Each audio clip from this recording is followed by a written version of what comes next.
Hello friends, welcome to home food zone. இன்றைக்கி இந்த வீடியோவில் ரொம்ப சூப்பரான ஒரு சைட் டிஷ் வழக்கம் நம்ம செய்கிறது தான். ஆனால் ஒரு சில முக்கியமான டிப்ஸோட எப்படி பர்ஃபெக்டாக பண்ணுறது அப்படின்றதான் பார்க்க போகிறோம். சாம்பார் சாதம், தயிர் சாதத்துக்கு கூட நல்ல காம்பினேஷனாக இருக்கும். 3 மாதம் வரைக்கும் கூட கெடாமல் இருக்கும். இதை செய்கிறதுக்கு இந்த மாதிரி நீளமான மிளகாய் பார்த்து எடுத்துக்கோங்க. இதுதான் கொஞ்சம் காரம் கம்மியாக இருக்கும்.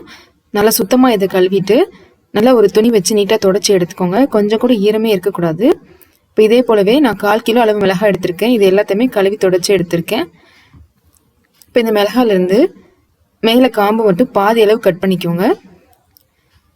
கீழே இந்த மாதிரி 4 கீரல் போட்டு எடுத்துக்கோங்க. ஃபுல்லாக கட் பண்ணிட வேண்டாம், 1/4 வாசியிலேருந்து கட் பண்ணிக்கோங்க.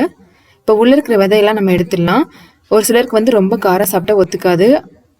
இந்த மாதிரி உள்ளே இருக்கிற விதையெல்லாம் எடுத்துகிட்டு அவ்வளோவா உங்களுக்கு காரம் தெரியாது. முடிஞ்ச அளவு எவ்வளோ எடுக்க முடியுமோ நல்லா எடுத்துருங்க.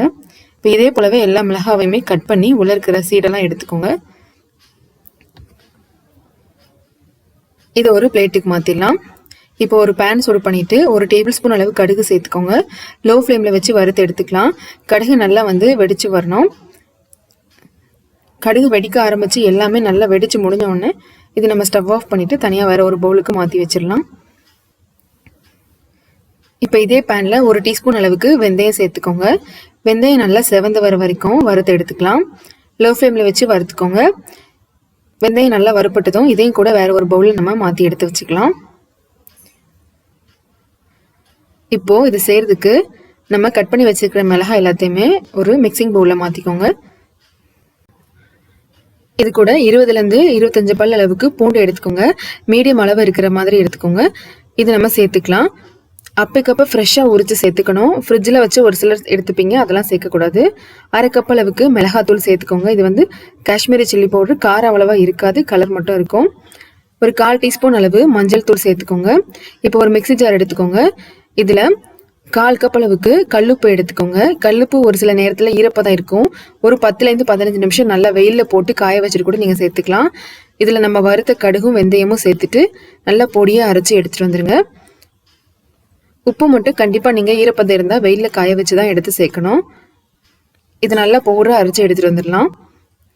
இந்த அளவுக்கு நல்லா பொடியாக அரைச்சிருந்துருக்கணும். இப்போ இந்த பவுடரை நம்ம டைரெக்டாக நம்ம மிளகாவோடையே சேர்த்துடலாம். இது எல்லாத்தையுமே சேர்த்து ஒரு தடவை நல்லா கலந்து விட்டுக்கோங்க. இப்போ இது கூட 3/4 கப் அளவுக்கு நல்லெண்ணெய் சேர்த்துக்கோங்க. நல்லா சுத்தமான நல்லெண்ணெயாக பார்த்து வாங்கி சேர்த்துக்கோங்க. இதுக்காக நம்ம யூஸ் பண்ணுற பாத்திரம், கரண்டி எதுவுமே ஈரப்பதமே இருக்கக்கூடாது. நல்லா ட்ரையாக இருக்கிற மாதிரி பார்த்துட்டு எடுத்துக்கோங்க. அப்போ தான் இதோட லைஃப் ஜாஸ்தியாக இருக்கும். இந்த மிளகாயில் நல்லா மசாலா படுற மாதிரி கலந்து விட்டுக்கோங்க.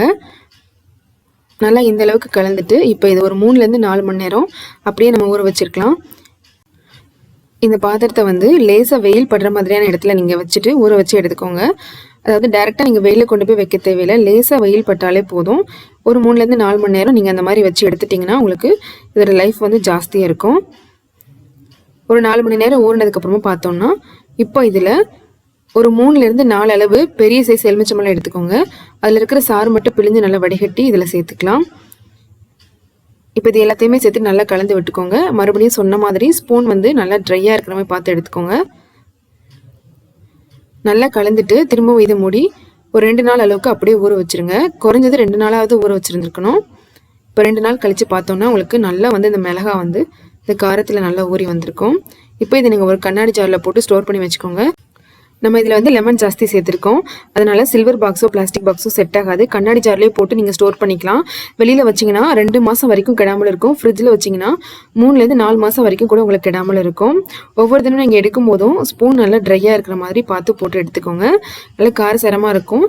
கொஞ்சமாக நம்ம சாம்பார் சாதத்தோடையோ ரச சாதத்தோடையோ சாப்பிட்றதுக்கு நல்ல காம்பினேஷனாக இருக்கும். கண்டிப்பாக இதே மாதிரி நீங்களும் செஞ்சு பாருங்கள். இந்த ரெசிபி உங்களுக்கு பிடிச்சிருந்ததுன்னா லைக் பண்ணுங்கள், ஷேர் பண்ணுங்கள், கமெண்ட் பண்ணுங்கள். கண்டிப்பாக ஹோம் ஃபுட் ஜோனுக்கு சப்ஸ்கிரைப் பண்ண மறக்காதீங்க.